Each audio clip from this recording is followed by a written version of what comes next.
शाळेत जाते कारला मसनात पडले रस्ते पिऊन हे बी मनातच बोलले बरं का तरी मग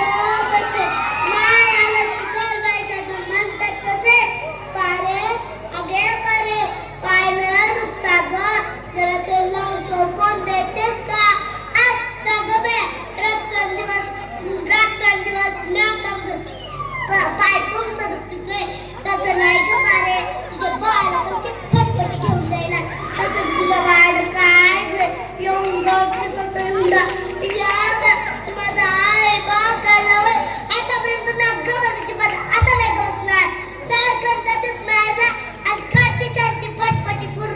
आवा आपला देश कुठे चालला पुढे कसं जाणं याचा विचार नाही आपली लेक शाळेला जाते का कालाला जाते कुठं जाते कशी जाते घरी कशी येणार पण त्या देवानीचं कसं होईल चांगला बाळ झालं का नाही आमच्या कापच्या शेजारी गाय राहायची ती दररोज स्लीपची साडी घालायची नट्ट करायची त्याला पैसे करायची जायची लिटू लिटू लिटू लिटू बाहेर होतं तिथं मला पाण्यात सोडायची मुळे पिछा दिसला अगे नट्ट मगरे जात्या बाळ सोडून आणि येते तिने सांग अव पण करून वेगळंच होतं जमलं केलं माझ्या हट्टच करून पाणीचा